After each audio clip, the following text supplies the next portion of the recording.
Hello students. तो आज के स्टूडियो में हम डिस्कशन करेंगे फाइनेंशियल अकाउंटिंग एंड ऑडिटिंग टू नाણાકીય हिसाबों અને ऑडिटिंग। आज की वीडियो में हम इसका कंप्लीट डिस्कशन करेंगे। इस सब्जेक्ट की प्रिपरेशन स्टार्ट करने से पहले आज का वीडियो प्लीज एंड तक जरूर दिखेगा। सबसे पहले हम इसका जो पेपर पैटर्न रहने वाला है उसकी बात करने वाले हैं। उसके बाद हर एक क्वेश्चन के अंदर किस टाइप के सम्स आएंगे, कहाँ पर थियरी आएगी, कितने मार्क का होगा, सारा डिस्कशन डिटेल में करने वाले हैं। और एंड में मैं आपको इस सब्जेक्ट में आने वाली आईएमपी थियरी के बारे में भी आज के वीडियो में आपके साथ शेयर करने वाला हूँ। तो प्लीज इस वीडियो को एंड तक दिखेगा। कोई क्वेरी रहती है तो मुझे कमेंट कीजिएगा और प्लीज रिक्वेस्ट इस वीडियो को शेयर जरूर कीजिएगा। तो चलिए स्टार्ट करते हैं। पहले फटाफट में पेपर पैटर्न बता दूं। आप लोग को पता ही होगा कि हमारा पेपर दो सेक्शन में, आपको ऊपर से कोई भी दो क्वेश्चन करने हैं 4 में से, और लास्ट में आपको 10 मार्क का यहाँ पर क्वेश्चन 5 देखने को मिलेगा जो आपको कंपलसरी अटेम्प्ट करना है और 50 मार्क हो जाएंगे पूरे। इतना नॉर्मल डिटेल सबके पास होगी। अब आते हैं हर एक क्वेश्चन को डिटेल में देख लेते हैं कि भाई हमारा इस सब्जेक्ट के अंदर हर एक क्वेश्चन में क्या क्या पूछा जाएगा और कितने मार्क में कैसा पूछा जा सकता है। तो सबसे पहले बात करते हैं हमारा जो क्वेश्चन नंबर 1 बनने वाला है। यहाँ पर देख रहे होंगे आपको एक चैप्टर देखने को मिल रहा है इस यूनिट के अंदर।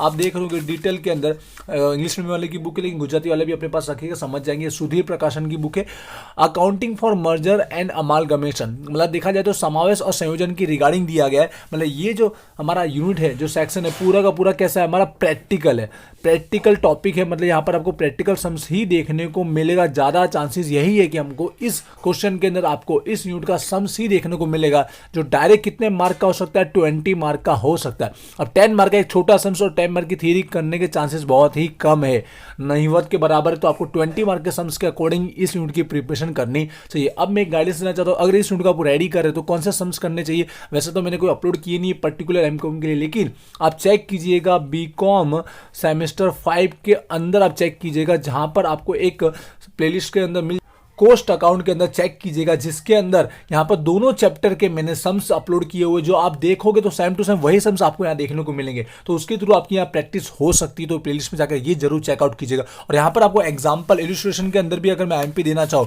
तो मैं बता देता हूँ आपको कौन से आईएमपी करने चाहिए। अगर ये यूनिट आप करोगे तो लास्ट में बताऊंगा कि कौन से यूनिट करने चाहिए अगर आज ही स्टडी कर रहे हो तो। इसके अंदर मैं डायरेक्टली बोल देता हूँ। यहाँ पर इलस्ट्रेशन नंबर आप देखिएगा 5, 6, 7। ये पहला हमारा समावेश के रिगार्डिंग है, इंट्रिंसिक वैल्यू आंतरिक कीमत के आधार पर। वहीं पर इलस्ट्रेशन नंबर 15 एंड 17 ये टॉपिक कर लेना, हमारा मर्जर और परचेस की रिगार्डिंग है, खरीदी यानी विलीनीकरण की रिगार्डिंग टॉपिक है। ये 5 आप इलस्ट्रेशन भी करोगे तो भी आपका चैप्टर कंप्लीट समझ में आ जाएगा। और समझने के लिए आप बीकॉम सेमेस्टर 5 का कोस्ट अकाउंट की प्लेलिस्ट जरूर चेकआउट कीजिएगा। ठीक है, कंप्लीट हो चुका है फर्स्ट के बारे में। आते हैं सेकंड के बारे में। तो सेकंड जो हमारा क्वेश्चन पूछा जाने वाला है वो हमारा होल्डिंग कंपनी, शासन कंपनी ना हिसाबों के बेस पर पूछना जाने वाला है, जिसके अंदर आप देखोगे हमारे 2 अकाउंट्स बनते हैं, मतलब 2 चैप्टर क्रिएट किए गए, जिसमें से ज़्यादातर चांसेस है कि भाई हमारा जो बैलेंस शीट होता है, संयुक्त बैलेंस शीट, संयुक्त पाकू सरयू, उसके रिगार्डिंग का ही एक प्रैक्टिकल सम्स पूछने के चांसेस ज़्यादातर है। क्योंकि वो यहाँ पर भी 10-10 करने की बजाय डायरेक्ट एक 20 मार्क का ही सम्स पूछने का ज़्यादातर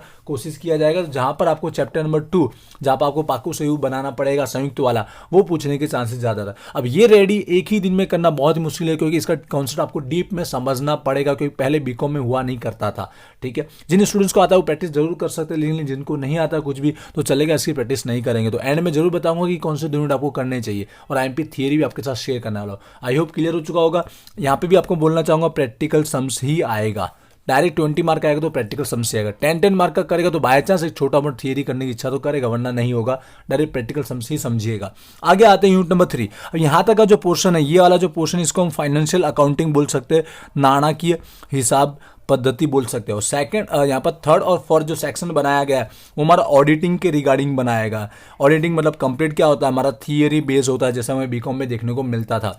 तो ये फर्स्ट हमारा याद रखिएगा प्रैक्टिकल है सेक्शन, और यहाँ पर हमारा थियरिकल सेक्शन है। अब यहाँ पर क्वेश्चन नंबर 3 है, जो आप देख रहे होंगे हमारे पास यहाँ पर 2 चैप्टर देखने को मिलते हैं। इंग्लिश मीडियम की बुक है, गुजराती वाले अपने पास रखेंगे तो ज़्यादा समझ पाएंगे।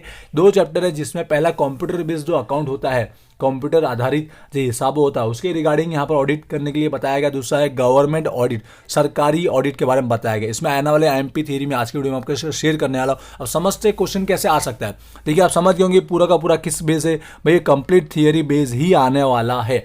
अब यहाँ थियरी मोस्ट ऑफ चांसेस है कि भी आपको 2 थियरी देखने को मिलेगी, क्योंकि दोनों चैप्टर इन्वॉल्व किए गए तो चाहेंगे कि दोनों चैप्टर की एक एक थियरी पूछी जाए।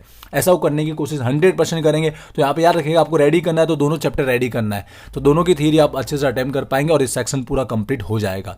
थोड़ा फटाफट समझा रहा हूँ टाइम सेव करने के लिए। आते हैं क्वेश्चन नंबर 4 की ओर। तो 4 अगेन पूरा का पूरा कैसा है भाई, हमारा थियरी बेस ही है। अब यहाँ पर भी आप देखोगे तो आपको 2 चैप्टर देखने को मिल रहे हैं। पहला हमारा यहाँ कोस्ट ऑडिट, पड़तर ऑडिट, और दूसरा मैनेजमेंट ऑडिट, संचालकीय ऑडिट। तो दोनों चैप्टर के यहाँ पर इसी तरह क्वेश्चन 3 की तरह भी वो चाहेंगे कि दोनों चैप्टर को यहाँ पर इन्वॉल्व किया जाए, मतलब 10-10 मार्क का कंप्लीट एक एक पूछा जाएगा, जो हमारा कंप्लीट क्या रहेगा, थियरी बेस्ड रहेगा। आई होप क्लियर हो चुका होगा चारों के 4 यूनिट के बारे में, आपको कहाँ पर क्या देखने को मिलेगा और कितने मार्क में क्या क्या हो सकता है। जैसे आप प्रिपरेशन स्टार्ट करो तो आपको समझ में आए कि हमारे पास अगर इतना टाइम है तो क्या क्या रेडी हो सकता है। अब बात कर लेते हैं क्वेश्चन नंबर 5 की ओर, जो हमारा कंप्लीट 10 मार्क का होने वाला है। अब यहाँ पर देखिएगा 100% होने के चांसेस MCQ ही है। कितने 5 साल के पेपर देख लीजिए, आपको MCQ ही पूछे गए। अब बुक में सुधीर प्रकाशन में तो MCQ नहीं दिए, कुमार प्रकाशन ने बात चेक कीजिए शायद MCQ दिया नहीं दिए। अगर आपके पास कोई भी कोई मटेरियल ना, तो आप क्या कर सकते हो, पिछले 5 ईयर के अगर आप MCQ कर लेते हो तो आई थिंक उतना कवर हो जाता है, क्योंकि उसमें से 5 MCQ तो आपको ऐसे देखने को मिल जाएंगे जो रिपीट होंगे 5 MCQ, क्योंकि आपको अटेम्प्ट 5 ही करने, 2 मार्क के अकॉर्डिंग आपके 10 मार्क हो जाएंगे कंप्लीट, दिए गए होंगे कम से कम 10। और एक भूल हमेशा स्टूडेंट्स करते हैं कि भाई स्टार्टिंग से सिलेक्ट करते हैं, ऐसा मत कीजिए, जो आपको आते हैं वो पहले 5 आपको लिखने हैं, जिससे मार्क आपको पूरे पूरे मिल सके। ठीक है, इस बात को ध्यान रखिएगा। यहाँ पर भी वही याद रखिएगा, पहले 2 वही सॉल्व करना है जो आपको आते हैं। टाइम बस अभी तीसरा लिख लीजिए, कोई वांधा नहीं, आपको बैठे रहने के अच्छा लिख लीजिए, बट स्टार्टिंग के 2 वही करना है जिसमें आपको कंप्लीट अच्छे से आता है। क्लियर हो चुका होगा 5 क्वेश्चन की। अब लास्ट में आ जाते हैं भाई स्ट्रेटजी क्या होनी चाहिए और IMP क्वेश्चन क्या है। तो पहले मैं IMP क्वेश्चन बता देता हूँ, जो जैसे मैंने कहा थियरी पोर्शन के लिए क्वेश्चन 3 और क्वेश्चन 4 के अंदर मैं बुक में से बता रहा हूँ, क्योंकि लिखता तो टाइम ज़्यादा जाता है और आपको वीडियो पहले पहुँचाना था। इसके लिए यहाँ पर इंग्लिश मीडियम की बुक है, प्लीज़ गुजराती वाले अपने पास बुक रखेंगे जिससे वो समझ पाएंगे। मैं गुजराती में वर्ड जरूर बोलूँगा जिससे वो अच्छे से अपनी बुक में टिक कर पाएंगे।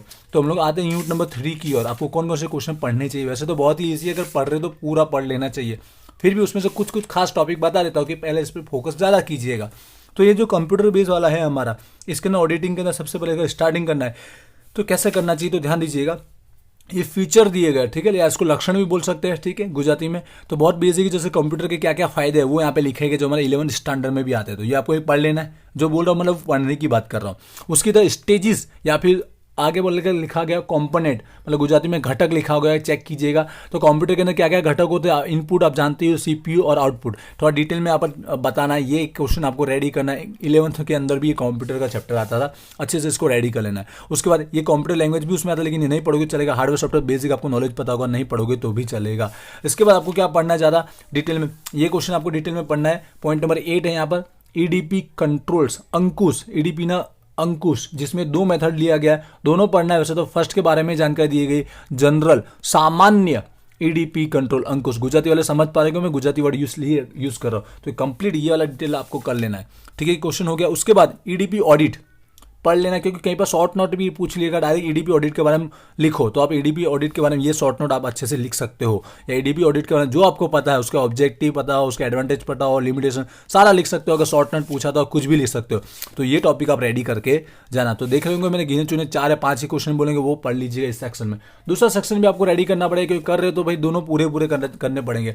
इसमें आते हैं, देखिए पहला ये गवर्नमेंट ऑडिट के बारे में शॉर्ट नोट है। अगर पूछा जाए गवर्नमेंट ऑडिट के बारे में शॉर्ट नोट लिखिए, तो यहाँ पर इंट्रोडक्शन में आपको ये लिख देना जिसमें मीनिंग छपी होगी, फिर ये काम कैसा करता है वो इसके बारे में, ये शॉर्ट नोट है, याद रखिएगा, उतना पढ़ लीजिएगा। वहीं पर कई बार पर्टिकुलर ये टॉपिक में से भी एक टॉपिक पूछ लिया जाता है, 1 या 2 टॉपिक, क्योंकि पहले 7 मार्क में थियरी हुआ करती थी। तो आप देखिए स्टार्टिंग के ये ऐसे तो मैं लोग तीनों पढ़ लीजिए, तो फर्स्ट तो पढ़ना ही कंपलसरी, पर तीनों एक बार हल्का हल्का देख के चले जाइए। फर्स्ट टॉपिक तो सबसे ज़्यादा अच्छे से पढ़ लेना, ठीक है, एकत्रित करके लिखा होगा गुजराती के अंदर, देख लीजिएगा, पूरा नाम नहीं पढ़ रहा हूँ, समझ जाएंगे। उसके बाद ये टॉपिक नंबर 5 जो बहुत ईजी, कैग जो होता है, जो ऑडिट लिखता है, सबसे मेन होता है सेंट्रल लेवल पर, उसकी ड्यूटीज और पावर क्या होते हैं, एक बार ऊपर ऊपर से देख के चले जाना है, ठीक है। आगे बढ़ता हूँ। उसके बाद कौन सा टॉपिक पढ़ लेना चाहिए आपको, नेचर ऑफ ऑडिट दिया गया, डायरेक्ट ये टॉपिक करके ना पूछा गया, बल्कि उसके अंदर आने वाला जो A और B करके इन दोनों में से कोई भी टॉपिक पूछा जा सकता है। परफॉर्मेंस ऑडिट दिख रहा होगा। इन दोनों में से कोई भी एक टॉपिक डायरेक्टली 7 मार्क का जो आता था यहाँ पे 10 मार्क में करके पूछ सकता है, ये आपको स्टडी कर लेना है। उसके बाद मैं बताना चाहूंगा लास्ट में कुछ है, कैग के जो रोल होते हैं, जैसे कैग का आपने अभी ड्यूटी पढ़ा था, वही कैग का यहाँ पर रोल क्या है वो आपको पढ़ लेना, आपका ये यूनिट हो जाएगा कंप्लीट। क्लियर हो चुका है। आगे बढ़ता हूं यूनिट नंबर 4 के लिए। यहाँ पर क्या एमपी निकल के आता है, गुजराती मीडियम स्टूडेंट्स बस बुक रखिएगा। कोर्स ऑडिट है तो उसका भाई बेसिक आपको मीनिंग थोड़ा बहुत पता होना चाहिए, क्योंकि इस पर शॉर्ट नोट पूछे तो शॉर्ट नोट में आप क्या क्या लिखोगे इसके रिगार्डिंग यही हम लिखेंगे। शॉर्ट नोट डायरेक्ट पूछे पढ़तर ऑडिट के अंदर तो उसके ऑब्जेक्टिव आप लिख सकते हो। ठीक है, क्लियर है। और सबसे मैंने आपको ये डिफरेंस तो गारंटी सबको पढ़ के जाना है, डिफरेंस के आने के चांसेस 99% है, ये डिफरेंस सभी को पढ़ के ही जाना ही है।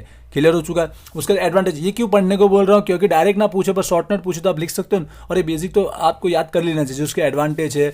ठीक है, क्लियर। ऑब्जेक्टिव वैसा क्वेश्चन पढ़ लेने का। उसके बाद आपको क्या पढ़ना है यहाँ पे ध्यान रखिएगा, जैसे लीगल प्रोविजन करके ना पूछा हो पर डायरेक्ट आपको जो कोस्ट ऑडिटर होता है, पढ़ता ऑडिटर जो ऑडिट लिखता है, उसका क्वालिफिकेशन डिसक्वालिफिकेशन ये पूछ लेता है, तो ये टॉपिक आपको एक बार नजर बार कर लेना है, याद रखिएगा। क्लियर हो चुका है। उसके बाद आगे बढ़ता हूं, अगला टॉपिक आपको कौन सा पढ़ना है इस यूनिट के अंदर, वो मैं देखिएगा यहाँ पर लास्ट टॉपिक बचा होगा अब, तो देखिएगा इस यूनिट के अंदर लास्ट टॉपिक बस उतना ही आपको पढ़ लेना जितने जितने मैंने बताया। ठीक है।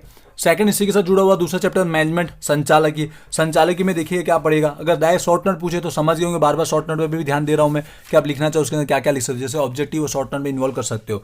क्लियर हो चुका है। उसके आगे बढ़ते हैं। अब यहाँ पर स्कोप ऊपर ऊपर से दिख लेना, पॉइंट ही है, कोई बड़ी बात नहीं, पढ़ ही लेना है आपको, 2 मिनट भी मान लगेगी, आप इसको पढ़ लीजिएगा स्कोप के अंदर। उसके आगे अगर मैं बात करूँ अगला क्वेश्चन सबसे मेन टॉपिक, ये जो इसमें एक ही सबसे खास टॉपिक है वो टेक्निक्स है। टेक्निक्स गारंटी सबको डिटेल में पढ़ लेना है, जिससे ज्यादा से ज्यादा लिख सको। 10 मार्क का आया तो आप इजीली 3 से लेकर 4 पेज इसके बारे में लिख सको। ये हो गया हमारा कंप्लीट मैनेजमेंट संचालकीय, जिसमें टेक्निक पे सबसे ज्यादा फोकस कीजिएगा, और बाकी सब ऊपर से एक एक 2 बार देख लीजिएगा, आपका काम हो जाएगा। मतलब ये हो चुका है क्लियर। मैंने IMPS सबके बारे में बता दिए आपको। यहाँ पर अगर सम्स गिनना सो सम्स के रिगार्डिंग में मैंने आपको गाइडेंस कर ली। अब बोलना चाहूंगा अगर लास्ट दिन प्रिपरेशन करें आपको कुछ नहीं आता, अब स्टार्ट कहाँ से करें। ठीक है, तो देखिए अगर रेगुलर स्टडी करें उन स्टूडेंट्स के लिए भी, और जो आज ही स्टडी करें, एक तो थियरी क्वेश्चन आपको करना चाहिए। इनमें से कोई भी एक थियरी जो आपको ईजी लगती है, चाहे उसके बारे में लिखना आपको ईजी लगता है, चाहे यहाँ पर या जहाँ पे क्वेश्चन कम हो, आपको अपनी मर्जी से एक तो लेना ही पड़ेगा थियरी का पोर्शन, क्योंकि जिनको दोनों प्रैक्टिकल आते तो कोई बात नहीं, अच्छे से समझ आते तो भी आपको रिस्क रह सकता है, तो थियरी को तो सपोर्ट के रूप में रखना ही पड़ेगा। ठीक है, जो रेगुलर स्टडी करते हैं उनकी बात करो, और जो आज ही पढ़ रहे वो कुछ नहीं करना चाहते भाई, ये दोनों थियरी पोर्शन करके चले जाइए, अपना काम हो जाएगा। और साथ में जैसे मैंने इसका सम्स के बारे में कहा, अगर बीकॉम को मैं आपने पढ़ा हो, कभी आपको आता हो, तो एक बार नजर बार करके चले जाइए, तो भी आपका काम हो जाएगा, सपोर्ट के रूप में सहायता देगा। ठीक है, क्लियर हो चुका है दोनों टाइप के स्टूडेंट्स क्या क्या पढ़ना चाहिए। जिनको कुछ नहीं आता वो थियरी पहले फोकस कीजिए, उसका सपोर्ट के रूप में आप ये सम्स ले सकते हो, और जिनको ऑलरेडी दोनों सम्स आते हैं, ठीक है, या फिर एक सम्स रेडी करना तो कर लीजिए, और सपोर्ट के रूप में थियरी जरूर रखिएगा, और MCQ भी आपको पता चल चुका हो। ठीक है, तो wish you all the best, thank you.